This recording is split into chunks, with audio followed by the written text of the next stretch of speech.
Hi, I am Jacob Heilbrunn, the editor of the National Interest, and it is my great pleasure today to host a webinar on Ukraine with our panelists George Beebe, Dimitry Suslov, Michael Kofman, and Melinda Haring.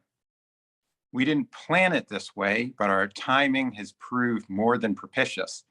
Yesterday, Vladimir Putin, the president of Russia, delivered a speech to diplomats at the foreign ministry, alleging that the West is, quote, peculiar, unquote, and not really taking Russia's red lines in Ukraine seriously. And he pointed to exercises in the Black Sea and in the use of a Turkish drone in Donbass by Ukrainian forces to argue that tensions are now increasing and that Russia needs to keep the pressure on in this area. That was his dominant message, that Russia is not backing down and indeed is ready to dial up the pressure in Ukraine. This in turn has triggered alarms in the West. CIA Director William Burns visited Moscow a few weeks ago, and Secretary of State Tony Blinken has warned that he hopes that Russia is getting the message that the United States is trying to deliver, that attacking Ukraine outright would be disastrous for Russia. Putin, in turn, of course, appears to be upping the ante himself.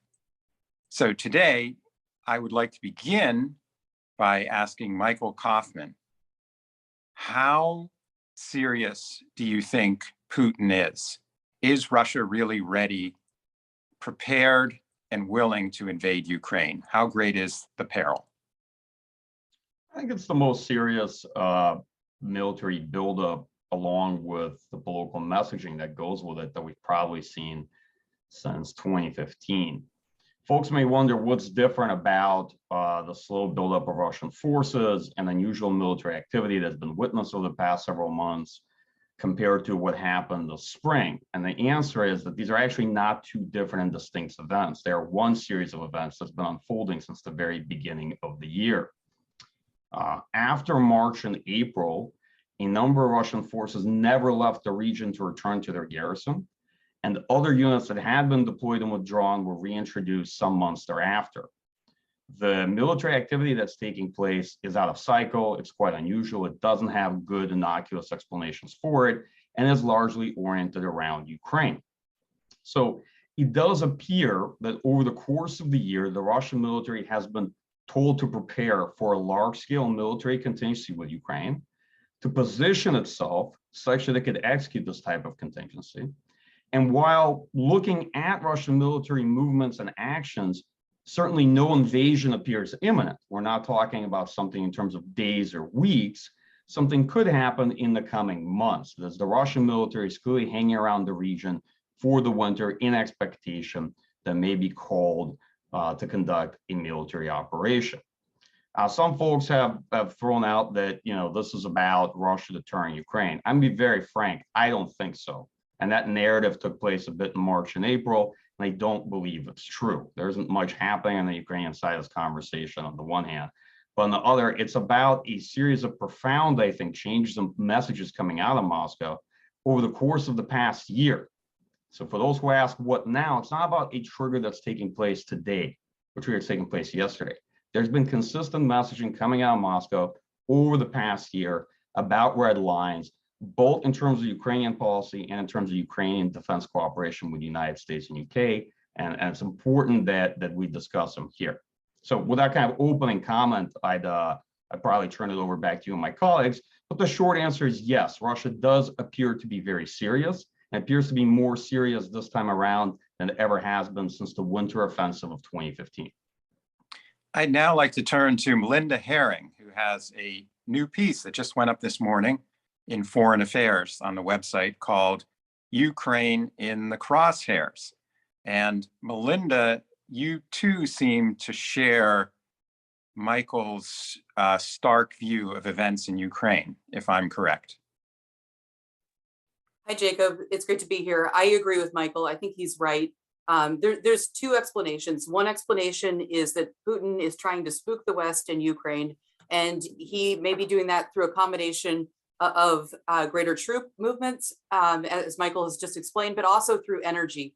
There's concern in Ukraine that there could be blackouts with coal and electricity, and that's a way that Putin could also pressure Ukraine into some kind of compromise. But I think Michael's right that the situation is very serious, and I see a few other outlined, the troops, and then also the rhetoric, and I think those are two important points. But there's a couple of other points that I would add. One is Vladimir Putin himself. He's getting older, and I think that he wants to shore up his legacy as one of the great Russian leaders. And greatness in Russian history is measured by territorial conquest, not GDP or international standing. And I would point to Ivan the Great and Stalin there. And he's getting older, so he's thinking about his legacy. And no one since the Soviet Union has gathered up what he considers to be Russian lands. I think the second reason is that Putin thinks he can get away with it. Eugene Rumer and Andrew Weiss wrote an excellent piece last weekend, and they said Putin had a very good year. And I think the West likes to look at it and say that Putin is weak. His economy is small, but that's not how he sees it. He got his summit with Biden. The United States and Russia restarted talks on nuclear arms and cybersecurity. And Nord Stream 2, he got a green light on that. It's hit some snags, and then oil prices are also very, very high. He also sees a domestic chaos in the United States. Biden's numbers are declining. The US doesn't look like it wants to play a major role in foreign policy after the terrible withdrawal in Afghanistan. And Washington is really fixated on China. So Putin thinks he has a free hand in Eastern Europe. And he also looks at Europe, and Europe they're not going to put defensive forces to stand up to him. And the United States keeps making empty promises. Blinken described our commitment to Ukraine as an ironclad commitment. I'm sorry, the United States is not going to go to war over Ukraine. The most that we can do is scold and sanction. Michael did a good job of explaining the rhetoric. There's a lot of rhetoric. It's not just Putin's essay, but it was also red lines in September. And then Medvedev also wrote another statement that says, don't even engage with the Ukrainians. Point number 4, I think Putin has lost patience with Zelensky. He thought that he could probably get a deal, and he can't. They tried for 2 years. They pushed him. Zelensky held very firm, and he became very, very pro-NATO and has been pushing this issue. So with all these factors, it looks like the time is right. Why not from Putin's perspective? Thanks. Thank you, Melinda. I'd now like to ask George, do you share this assessment, or do you take a different view? Well, I think I come to the same conclusion as Mike and Melinda for somewhat different reasons. I think this is a very serious situation. I don't think the Russians are bluffing when they suggest that they are willing to go to war over the situation that they see in Ukraine. They've proved it before, and they have put in place the military wherewithal to be able to do that. Now, I think Mike is the expert on this, and I don't anticipate that the Russians would launch some sort of large-scale military invasion of Ukraine next week. But they're probably a month or two away from having everything in place to be able to do that. And I don't think that's a bluff. The good news here is I don't think the Russians actually want to invade Ukraine militarily. I don't think they want to launch a major new operation there. Part of the reason why their rhetoric has become so pointed and so sharp, and part of the reason why I think Putin yesterday in his speech to the Ministry of Foreign Affairs was so blunt in saying that the West is not taking us seriously on this, is because they don't want to see their red lines crossed here. They would far prefer to find some way of reaching an understanding here that does not require war. And I think the United States is also in a situation where we don't want to see a war over Ukraine. It would be a very bad thing for both Russian and American interests. Now, you would ordinarily say, well, gee, if both sides really don't want a war, we should be relatively optimistic. Unfortunately, I'm not optimistic about this, and for a very simple reason. The United States is looking at this situation and believing, I think, that it's akin to what happened at the start of World War II between Nazi Germany and Poland, where Hitler had very definite territorial ambitions. And the one thing that we learned from that episode was that you don't appease aggressors like that. You don't show weakness. You show that they're going to be in for a serious fight. And when you do that, the result is they back down. They realize that the costs of launching military aggression outweigh the benefits. And I think that's largely how we're approaching the situation with Ukraine right now. We're showing that we will provide military training and support to the Ukrainians. We're issuing bold statements like Secretary of State Blinken did, that Melinda mentioned, on our ironclad support for Ukraine's territorial integrity. And the belief is that this will cause the Russians to understand we're serious and not to initiate any kind of military actions there. Unfortunately, I think the situation we're facing is a lot closer to World War I, where we could get into a spiral of action and reaction that produces a conflict that neither side wants or intends or expects here. And in that kind of situation, the kind of action and rhetoric that the United States is engaging in actually increases the chances of conflict, not decreases it. So I think this is a soluble problem. It's one that we can manage if we show a little bit of diplomatic dexterity here, mixing resoluteness and a willingness to try to find a way out of a potential trap that we might get caught into here. It's a serious situation, and I think we need to think very carefully about how we're handling it. I'd like to turn to Dimitry next. And Dimitry, is the West entrapping itself? What are the implications of Putin's frosty remarks yesterday at the foreign ministry? Well, I think that his yesterday remarks and the military buildup along the Ukrainian border is a very serious message. But I fully agree with George Beebe. It does not show a Russian intention to organize and conduct a large-scale invasion in Ukraine. And I think there is a sincere understanding of the costs of such a potential operation in the Russian government. And I think that the United States and European countries have been quite explicit about the possible costs now and throughout the Ukrainian conflict. What Russia, I think, is trying to do is to deliver a message, and Russia wants the United States and NATO and European countries to hear this message and to take it into account. And by now, Russia also showed that so far the West, even if it hears its message, it does not take it seriously. So what is the message? The message is that Russia is profoundly dissatisfied and discontent with at least three aspects of the Western, in general, American in particular, policy vis-a-vis Ukraine. Aspect number one, an apparent support for the recent intensification of Ukrainian attempts to evaporate the remnants of the Russian influence in Ukraine, both political and cultural.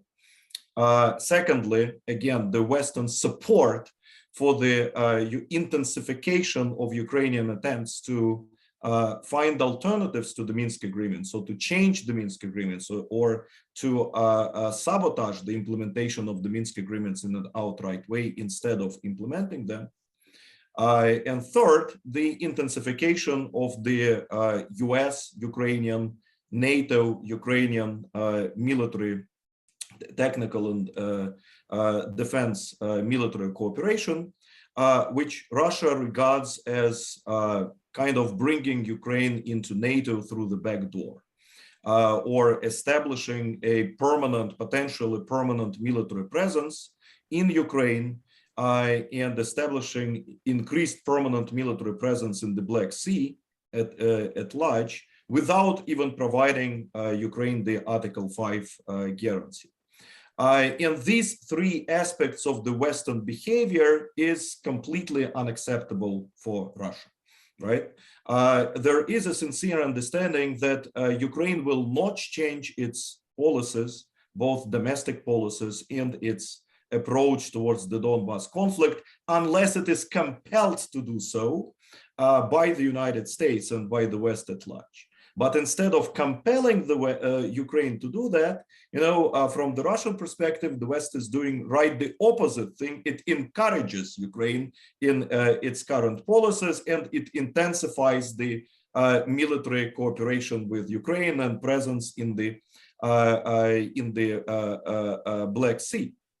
And thus Russia, and by the way, there were several cases this year, several events which Russia used to try to deliver its message and its discontent to the West diplomatically. One of them was the Putin-Biden summit in Geneva, where the topic of Ukraine was very significant. And I think Russia did verbalize its understanding of the red lines. However, from the Russian perspective, despite the fact that American diplomats like Victoria Nuland and Joe Biden himself did pay lip service to the Minsk agreements, and the same goes to Germany and France, in reality, as I said, they encourage and support Ukraine in sabotaging them and looking for alternatives and so on and so forth. And this is just completely unacceptable for Russia. So Russia would want the West to change its policy in terms of implying pressure to Ukraine, instead of encouraging and supporting Ukraine in those dimensions which I enumerated. And also Russia, yes, and here I fully agree with something that Melinda said, from the Russian perspective, the current setting is favorably is at least partially favorable for Russia to do so. Why? Because the Biden administration has clearly indicated its unwillingness to allow further deterioration of the US-Russian confrontation. Biden administration, because of its focus on China, because of its preoccupation with domestic affairs, climate change, and other priorities, it prefers damage limitation vis-a-vis Russia, which means basically keeping the confrontation at more or less the current level and prevent this confrontation from distracting US attention from China and preventing this confrontation from making harm to the United States. Thus, we have cybersecurity dialogue. Thus, we have strategic stability dialogue. This is damage limitation, right? So since the United States wants the stabilization of this confrontation, right, it also should take Russian concerns, Russian red lines, and Russian dissatisfaction with the current American policies vis-a-vis Ukraine seriously. Right, and from the Russian perspective, the current American policy towards Ukraine is at odds with the general idea of stabilizing the current confrontation, right? Because if it goes as it goes, we will have the substantial increase of the confrontation, further deterioration of the confrontation instead of its stabilization. Thus, I think that the pending summit between Putin and Biden would be really decisive and important. And the future of Ukraine, US-Russian relations, and the level of confrontation will largely depend on whether Putin and Biden actually are able to elaborate a mutually acceptable modus vivendi over Ukraine and come to a more or less common understanding of the red lines of each, or not, right? If they are able, then further stabilization of the US-Russian confrontation is quite likely. If they don't, then I think the negative scenario would become more realistic, because Russia is not going to agree with the current developments, with the current nature of American policy towards Ukraine and the Western policy towards Ukraine as Russia interprets that. Dimitry, those remarks were fantastically eloquent and sweeping. You've given us something to chew on there. And I would like to turn to our other panelists to get their views. And first I'll turn to Melinda, because I think she may have the most polar opposite view. In her new essay, in fact, she calls for the possibility of U.S. special forces training Ukrainians in guerrilla tactics. Now she is in insurgent tactics. She is careful to specify that this would not include suicide bombings and the like that we've witnessed in the Middle East. But Melinda, I'd like to go to you first. What's your take on Dimitry's remarks? Are we in fact not listening to Putin, or do we understand him all too well?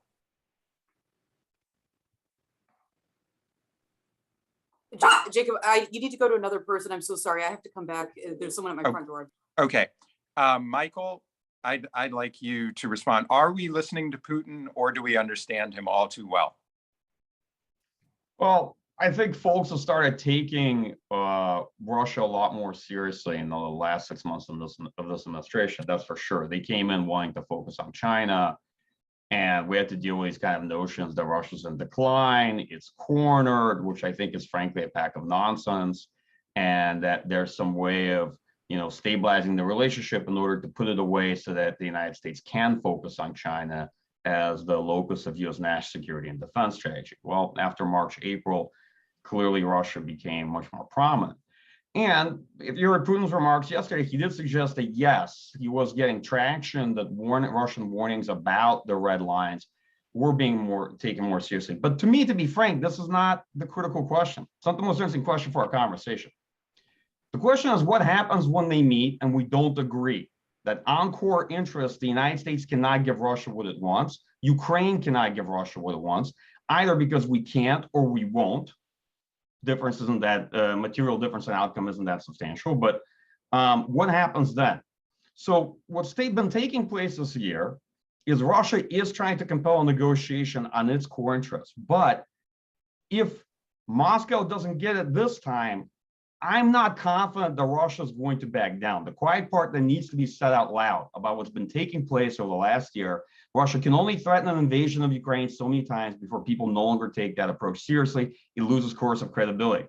So this is going to end with a Russian withdrawal of forces only so many times before it doesn't, right? This will play out in the coming months. I am skeptical that this time around, if there's no real movement on these supposed red lines, that Putin is just going to back down and say, oh, well, we gave that a shot. It didn't work out. I guess we'll just go back to this deteriorating status quo that I hate and I believe is a red line for me, and I'm not going to do anything about it, right? Russia clearly appears to have lost patience with warnings not being taken seriously in these red lines. And I'll be frank, I've been really concerned watching the course of the year, the discourse, political discourse coming out of Moscow, right? Leaders use force because they feel they must to achieve political aims. And they talk themselves into it by arguing that, you know what, a war is largely inevitable and it's being imposed on them by the other side, and that they're better off paying the price for a conflict now than waiting to pay a higher price later, right? And if you listen to the speech, even yesterday, as Putin said, Moscow can't live like this and wonder every day what will happen there tomorrow. That's a pretty dangerous sentiment, right? States that believe they're living in a perpetual state of uncertainty or insecurity are gonna run high risk to change the situation. What's been taking place this whole year is a steady narrative building up, and you can almost see Moscow talking itself into the political narrative for why use of force in Ukraine not only will achieve political aims, but is necessary to do so. I'm gonna end by saying it doesn't mean they've made a decision to invade Ukraine, not at all, right? But that the threat is very serious, and that we need to intellectually understand that I'm not confident they are bluffing, right? Or at the very least, they themselves are not sure that this time around, unlike the previous times they were saber-rattling, that they were bluffing. And the difference is that this time the Russian military is positioned in such a way that it doesn't look like it's bluffing, unlike some previous cases, right? There's too much data aligning in a particular direction. Michael, I always want to drill down for a second. If you could just for 1 minute say, what would an invasion actually look like? Would it constitute taking Odessa? I mean, what would you envision? I mean, look, Jacob, I'm on the Russian General Staff looking at the big Dr. Strangelove board and the director of operations, but I think a future conflict would be on a much larger scale. Those people who are envisioning a Russian seizure of the rest of Donetsk and Lugansk or something else I think, are woefully unimaginative and incorrect about what the Russian political leadership has been signaling. That's a military position to essentially take all the eastern half of Ukraine, right? It would be a much larger scale military conflict, and it would involve a substantial part of Ukraine, and it would probably be an attempt to encircle the Ukrainian military and force political capitulation and impose a new political agreement to essentially throw the Minsk ceasefire agreement into the trash bin and start all over, right? That's essentially what that operation will entail. It would be much larger. It would be a very significant conventional conflict.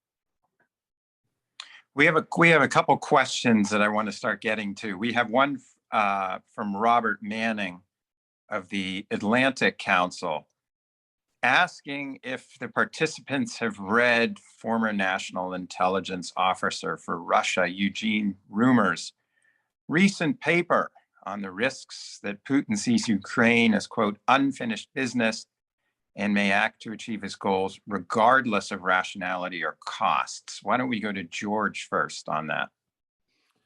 Well, I think this is a very common view these days, that what is driving Russia in Ukraine is actually rapaciousness, the desire for aggrandizement or restoring parts of the Soviet Empire. I don't think that's what's going on, actually. I think this is really a situation where Russia sees very clearly what it does not want to have happen in Ukraine. An effort on the part of the West to bring Ukraine out of Russia's sphere of influence and create a fait accompli over time through salami tactics, if you will, that makes it very difficult for Russia to have ever again what it regards as a normal relationship with a country that it regards as so integral to its history, its culture, its economy, and its national security. And they're simply not willing to stand by idly while that happens bit by bit, step by step over time.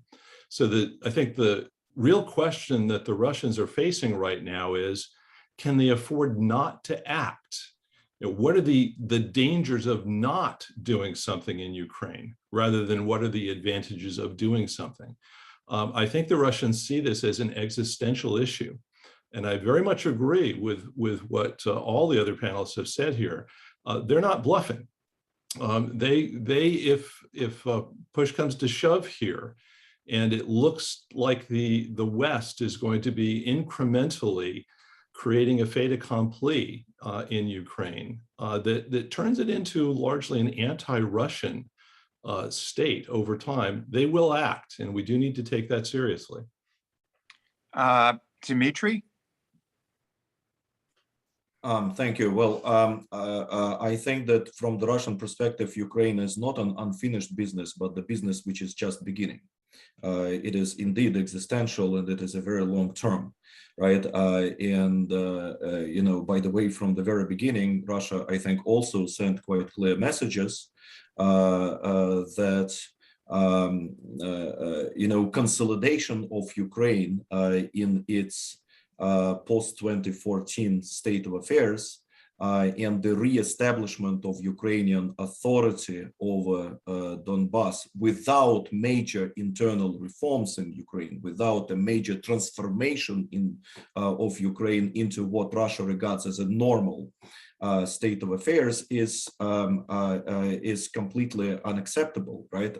And the Russian red lines, not just the US policy vis-a-vis Ukraine, the intensity of military cooperation, let alone Ukrainian integration into NATO, but also the refusal of Ukraine to transform.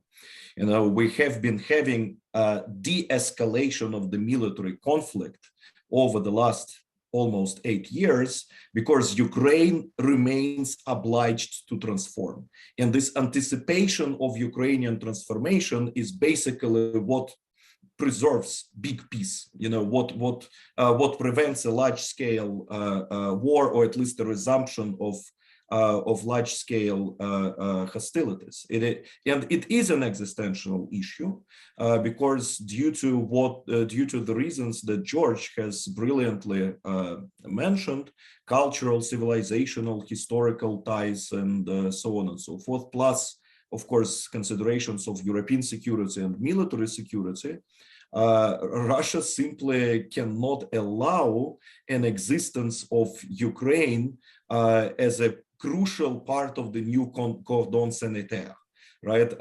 As an anti-Russian country, quite powerful anti-Russian country, integrated with the West, with a hostile attitude towards Russia. And this is not an unfinished business. This is an existential priority to make sure that Ukraine does not consolidate like that, right? That of course, Ukraine. There are no anticipation that Ukraine will eventually become a part of the Russia-oriented community, a member of the Eurasian Economic Union or something like that. But there is an anticipation and a real purpose of Ukraine ceasing to be an anti-Russian country and a crucial instrument of the policy of containment of Russia, instrument of the United States or of the what Russia calls the collective West. And so it's not an unfinished business, it's a crucial priority. And the importance of this priority overwhelms the importance of relations with the West and so on and so forth. Russia has already paid quite a significant price for its policy over Ukraine, right? Russia has already faced multiple sanctions, confrontation with the United States, serious deterioration of relations with the European Union. Why? Simply because Ukraine is much more important than all that altogether.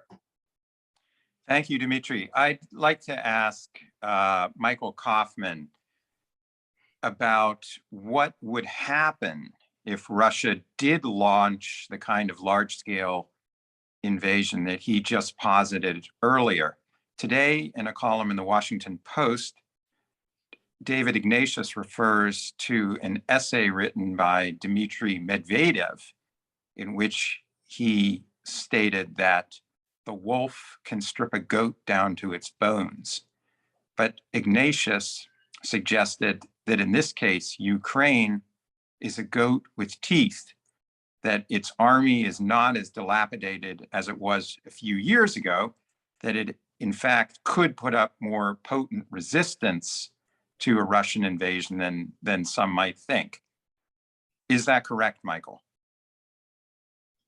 Yeah, but it would still lose. I mean, look, things are very contingent in war. It's very hard to predict outcomes. A lot is contingent in war. And Excel spreadsheets don't march cleanly onto the battlefield off paper, right? That's the difference between real military analysis versus commentary on what can happen in the conflict. So it depends on a lot of things. It depends on the scale of the Russian military operation. It depends on where it is.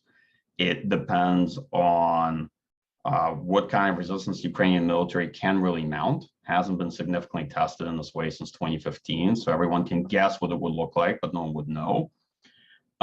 It's important to remember that the Russian military has improved dramatically as well since 2015, right? And that margin of qualitative and quantitative superiority is very significant, right?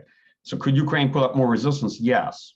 Sufficient to deter a small, limited incursion to see something like more of the Donbass, which is why I don't think the Russian military has any such operational plans. It would have to be a much larger scale operation. What are the consequences and timelines? So there'd be higher casualties, but the conflict, in my view, would still only take a matter of weeks. It would be a very intense conflict, and it'll probably unfold fairly quickly. And I don't think Ukraine would win. And I'm not sure that there would be enough time for Ukraine's partners or friends in the West to provide substantial military assistance during the scope and span of the conflict. But again, these are hypotheticals. It all depends, right? And it's very hard to make these judgments, looking into the conflict you can go back to the Nagorno-Karabakh War that just played out last November, right? And you could see how folks guesstimated what the outcome might be of a renewed fight between Azerbaijan and Armenia versus how it actually turned out, how decisively it turned out in Azerbaijan's favor. So this is all, now, even though Armenia had a tremendous amount of conventional military capability and equipment. So as I said, it's very hard to predict that looking out this way. We can all make guesstimates over how it would go. It depends on the scope of the Russian operation. We have a question from Paul Kolbe at Harvard University's Belfer Center. He asks, and I'll pose this to George and then Dimitry, have not Russia's own actions transformed Ukraine into an anti-Russian entity? And wouldn't a new invasion further entrench antipathy toward Moscow? George? Well, yeah, I think he's right. Certainly a great deal of the antipathy in Ukraine right now is a result of what has happened since 2014. But Russia didn't create this out of whole cloth. Ukraine has been a country with a major cleavage within it for as long as it's been around, and its borders, of course, have changed over time. But there was a great deal of antipathy to Russia in Lviv, for example, long before what happened in 2014. But have feelings intensified, anti-Russian feelings among Ukrainian nationalists since the civil war that began in 2014? Yes, absolutely. And to some degree, I think the Russians have undermined their own interests as a result of what they've done there. Now, that is a challenge, of course, because it makes putting Humpty Dumpty back together again in Ukraine more difficult. And I think it is in the US interest to do that, as well as in Russia's and as well as Ukraine's own national interests. I want to comment on something that Dimitry Suslov said, because I think it's very important. He said, and Dimitry, I hope I'm not misquoting you here, that Russia does not expect Ukraine to become a pro-Russian country, that it's not anticipating Ukrainian membership in the Eurasian Economic Union, for example. What Russia wants instead is to ensure that Ukraine is not anti-Russian. Now, if that's in fact true, what that suggests is that there is an area of mutually acceptable compromise here, where you could anticipate a situation where both sides say, okay, Ukraine will be neither in Russia's orbit nor in the Western orbit, but it will be removed as a battleground for geopolitical competition in some way. If that's in fact true, I think that's something the United States ought to pursue as a possibility. Finding an understanding on that won't be an easy thing, but it is potentially, I think, the best avenue for finding some sort of accommodation between the different players here that can be acceptable to all sides. It sounds like George is arguing for some version of Austrian neutrality that was negotiated in 1954.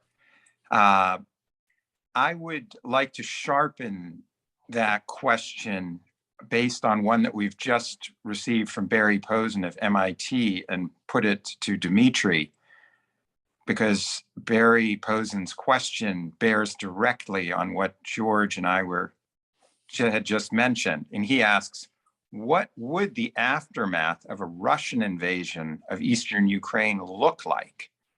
Specifically, what does Russia think it would look like? And Posen adds, it seems to be pretty uncharted, dangerous, and probably costly waters.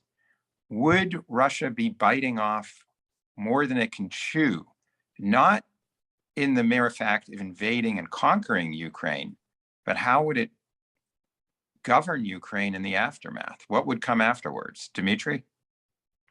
Well, I think, as I said in my previous remarks, Russia does not have a real intention to conquer Ukraine, let alone govern and occupy Ukraine after this hypothetical invasion. Russian purpose is very different. It's to send a message of discontent, of its profound dissatisfaction, and compel the United States into a certain course of action, right? It's to change, to persuade the United States and NATO to change policy with this muscle flexing, not really invade Ukraine. Okay, that may be the objective, but what if it doesn't work? What if it's simply stiffens? Yeah, in this case, I fully agree with Mike. It would be very difficult for Russia to step back and to say, okay, it didn't work, fine. No, I mean, it will not happen. So then probably there would be I don't know. I mean, we are in very hypothetical waters now, right? There might be some military operation, but I would not perceive that military operation to be like conquering the whole Russian-speaking southeast part of Ukraine, stretching from Odessa up to Kharkov in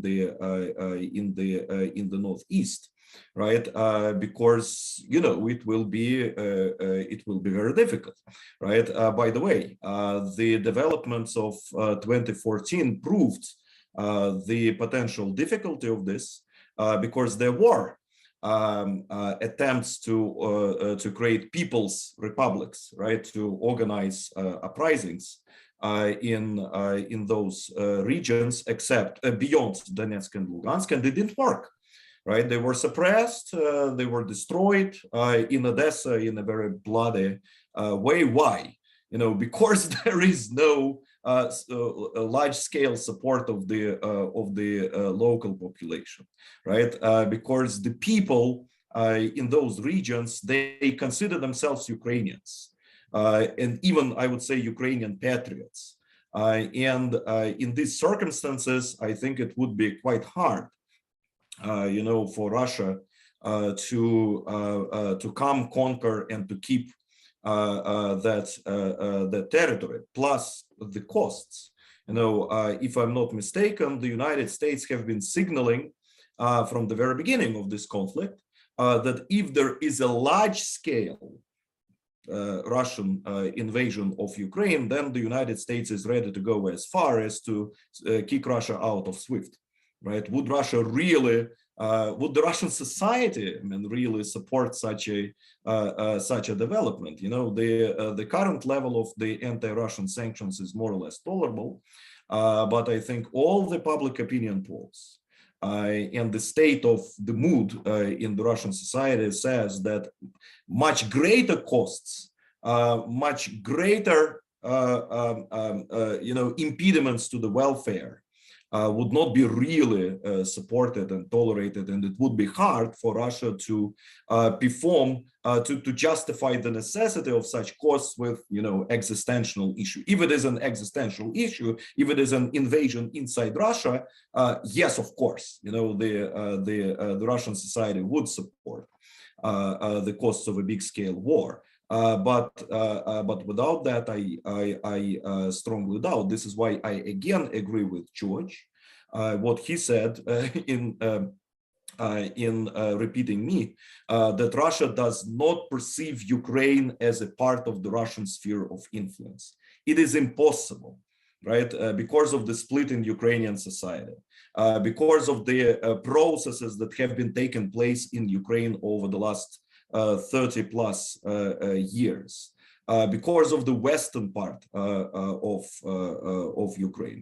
Ukraine with its current borders, with its current population, simply will not support becoming a part of the sphere of influence of Russia. And what Russia would prefer is to have Ukraine neutral, not anti-Russian, right? A country in between, and so on. And coming back to the first question that you asked, or as one of the questions was asked, yes, of course, the military operation, the war, accelerated Ukrainian consolidation on the anti-Russian basis, but from the Russian perspective, really accelerated, not started, right? The turning point was the revolution of February 2014, when anti-Russian forces came to power in Ukraine, because Ukrainian nationalists are anti-Russian. You know, their identity is based on the opposition to Russia, and they changed immediately Ukrainian domestic politics and Ukrainian foreign policy in a relevant way. And again, from the Russian perspective, if the West pressures Ukraine enough, right?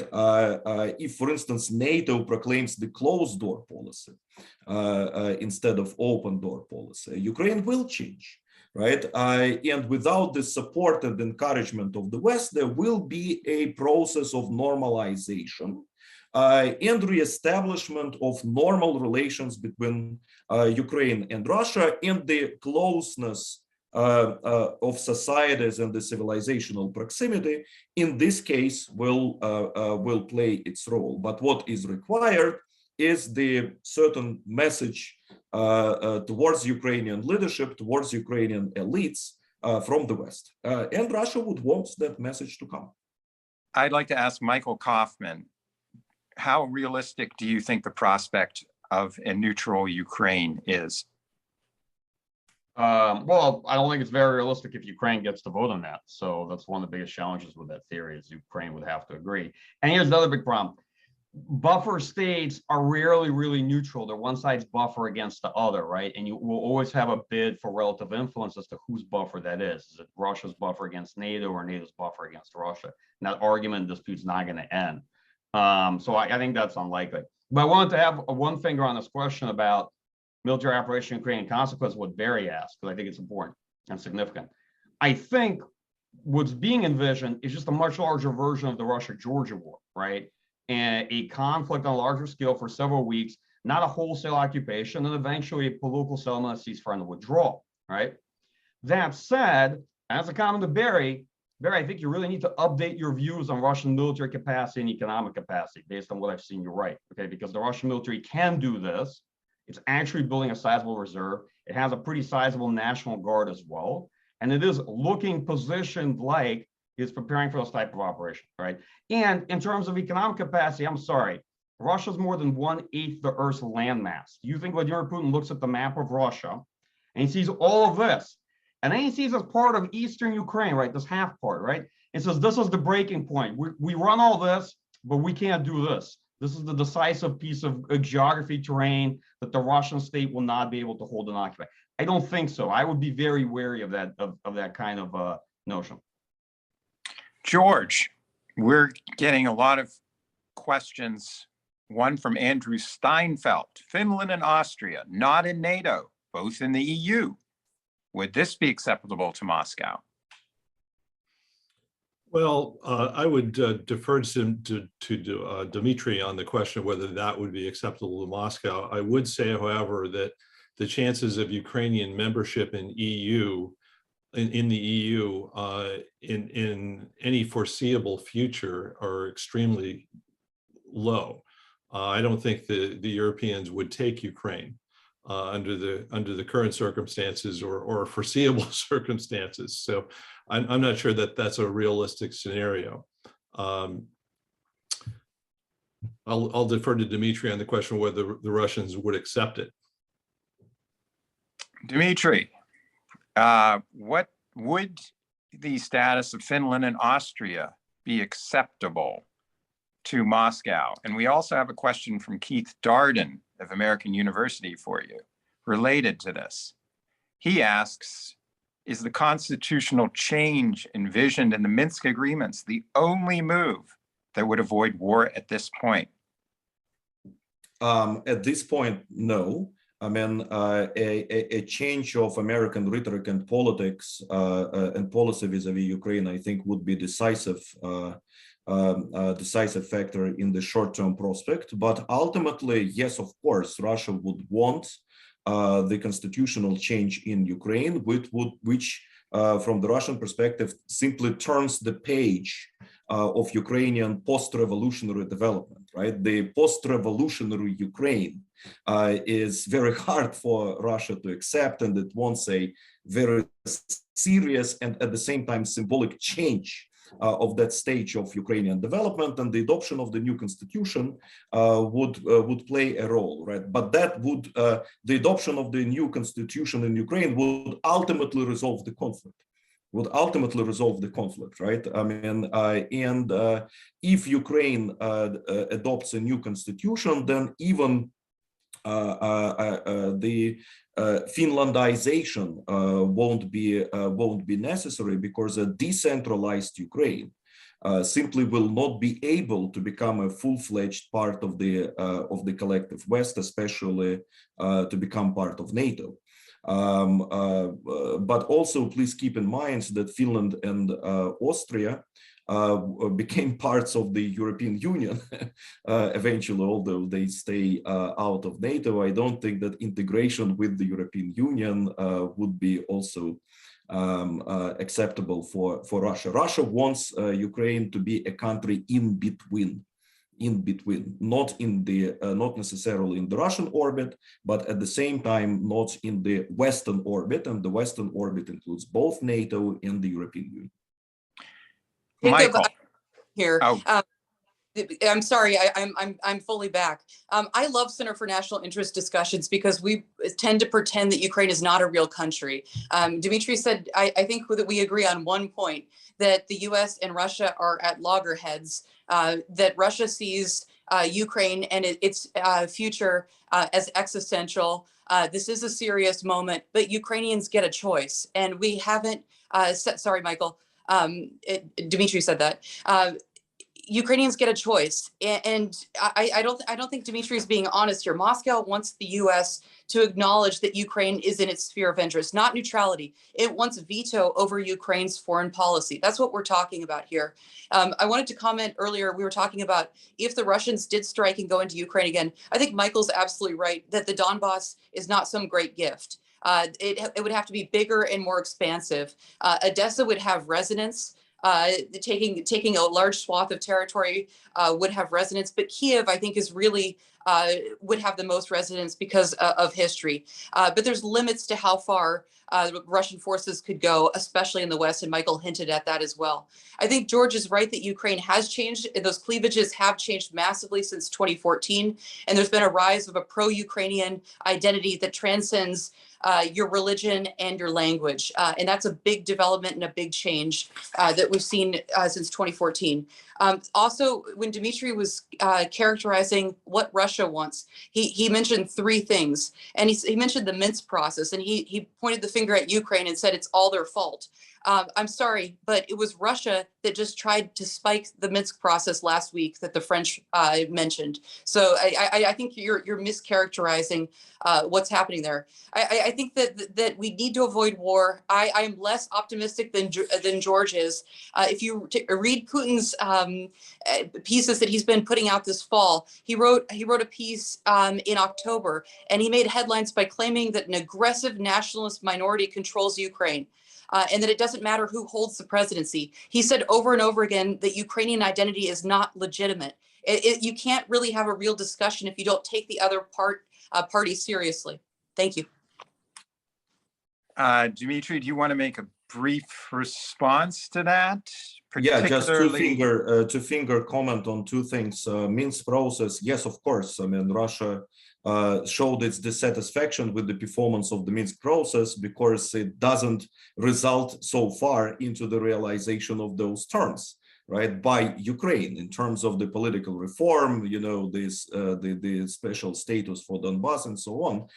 And also Russia decided to have a pause because, as Putin said yesterday in his remarks, you know, rhetorically, the other parts of the Minsk agreements, Germany and France, pay lip service to the Minsk Accords, but in fact, they encourage Ukraine in sabotage their implementation, right? And Russia again showed its profound dissatisfaction and that its patience in terms of pretending that everything is fine and the Minsk agreements are in the process of implementation, the patience is over. And second point, I think Melinda mentioned a very fundamental disagreement between Russia and the West about the freedom of choice, the freedom of the countries like Ukraine, of sovereign countries, to choose their security arrangements and the ways to, and their foreign policy. Of course, they have choice, but the Russian perspective on this choice is that they don't have a hypothetical choice, right? They choose from the menu, right? Their choice is limited by the menu that they face, right? That they are being provided. And the menu which Ukraine is currently being provided with includes NATO membership in the longer term prospect as promised in Bucharest 2008. So if the NATO from the very beginning had not conducted an open door policy vis-a-vis Ukraine, Ukraine would not have such choices. So Russia would want the West to change the menu, right? And eventually Ukraine will choose from the less number of options, and it will have the full freedom of choice within this less number of options. Well, I'm going to end with a question from Joseph Bosco, which is quite interesting. He asks, he notes that in 1915, Mao Zedong, Kim Il-sung, and Joseph Stalin met to discuss whether Taiwan or South Korea should be invaded first. And Bosco asks, are Putin and Xi Jinping having a similar discussion today? And I would like to add on to that to further provoke our panelists. This is an inherently speculative add-on, but we have to consider possibilities. Could we be looking at a very different world in 6 to 12 months where both Taiwan and Ukraine are invaded, putting Joseph Biden into a kind of crucible about American global power? Michael? First, yeah, I don't think there's any collusion between Vladimir Putin and Xi Jinping on who they're going to invade and coordinate that. I just don't see that being the level of alignment between Russia and China. The second question is actually much more interesting because even as we saw earlier this spring, there was a lot of tension, military activity, both by China opposite Taiwan and by Russia around Ukraine. So there is a distinct possibility of at least simultaneity that for the United States is significant, because even if the two countries, right, are not collaborating, it doesn't matter for the United States as much as the US will be very stressed to respond to a potential military crisis or building military activity that could result in a crisis, try to deter that in the case of Taiwan, where most of the establishment does feel we have security commitments, right? And sort of US allies are in the region much more committed to it. And also potentially responding to a crisis in Ukraine. Personally, looking at this year, I am much more worried and much more focused on what's going to happen around Ukraine and Belarus. To me, Taiwan is a situation that's going to unfold in the coming years. I'm very skeptical that anything's going to happen there, but history is contingent. There are crises and leaders respond to them, and then political stakes build. And sometimes leaders get into cases of brinksmanship and coercive bargaining, and they think they're bluffing, and then they find out that actually they're not because of how the crisis unfolds. So all of this can go in a pretty dangerous direction. But yeah, I don't see collusion there, and I do think the United States will be increasingly strained with its focus on the Pacific theater, attempt to reorient to the Pacific theater, make Europe the secondary theater. But the secondary theater is very active because as I've tried to say over the course of the year, Russia's going to get a big vote on where it ends up on the U.S. national security agenda. Okay, you cannot just place Russia where you would like it to be, and clearly we've not consulted with them the role we're trying to assign to them. So it's going to be a very active theater nonetheless. George. Well, I agree with Mike. I very much doubt that the Chinese and Russian leaders are conspiring in some way and deciding what the next move on the chessboard will be. I also agree that the chances that things might unfold in a way where we could wind up in simultaneous military challenges over Ukraine and Taiwan are quite serious. We need to consider the bigger geostrategic picture as we think about what to do in the specific case of Ukraine. And I think the Russians are quite cognizant of this broader geostrategic situation. I don't think they want to be in a situation where the only option that they have is a strategic partnership with China, which is where they would wind up should they launch a major military operation in Ukraine. So I think that's one of the biggest factors that is causing Russia some pause about what it ought to do in Ukraine. They are not just thinking about the particulars in Ukraine. I think they're also thinking about that broader geopolitical order. And frankly, I think the US has in its own interest a situation where we should not take some steps that leave Russia with no strategic options other than close alignment with Ukraine. And I don't think we should create a situation where Russia feels that it ought to make a move in Ukraine that exposes the West bluff on this. And I agree with Melinda. We are bluffing over whether we would actually go to war to defend Ukraine. And if that bluff gets called and the Russians launch a major operation and it is successful, it will have grave consequences for the future of the NATO alliance and for the future of the world order. So there's a lot at stake here. Melinda, welcome back. And what are your final thoughts? I think George and Michael are right. The world could massively change. The map of Europe could massively change very quickly. I'm really worried about the situation in Belarus. We didn't get much of a chance to talk about that as well. I know that the US is worried as well, and it's really important to de-escalate the situation. It looks like the situation is being de-escalated, but then there are new routes where migrants can come through Moscow. So I think that's another pressure point that Putin has to increase pressure on the Europeans. I think that I'll just end this by saying, if I think I agree with Dimitry that we are at loggerheads. U.S. policy is not going to change. It's been consistent that countries get to choose their own orientation. And I would make a case for as strongly as possible that the U.S. needs to bolster Ukraine's defenses and consider all options because this situation is not going away. Thank you.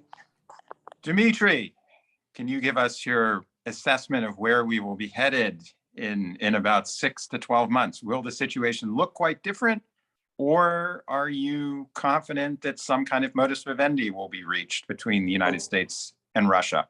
Jacob, I think much will depend on the results of the pending Putin-Biden summit, whether in the end of this year in a virtual format or next year in a physical format. And if they do not come to an agreement over Ukraine, then the world might become even more dangerous and the intensity of the US-Russian confrontation might increase further.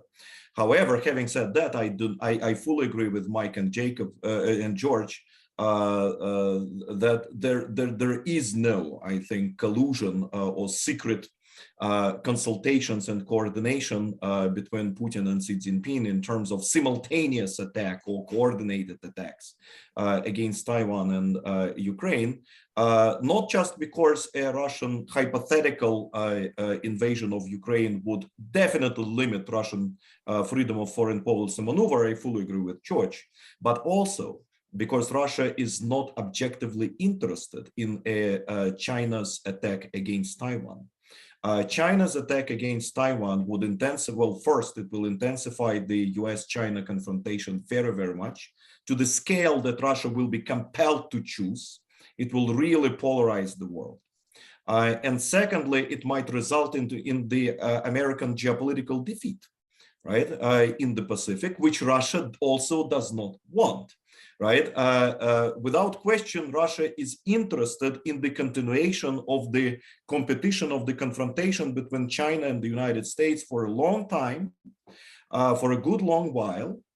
but without any of the sides winning, because victory of either the United States or China would again, weaken the Russian position in the world. Today, Russia benefits from this ongoing competition between those two superpowers. It increases the Russian value in the eyes of the US.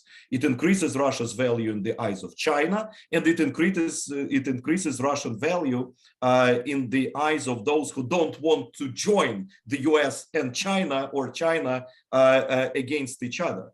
Right, but when this confrontation ends, especially if it ends with a victory of either China or the United States, it will make Russian global position much more vulnerable, much less favorable, and it will basically marginalize.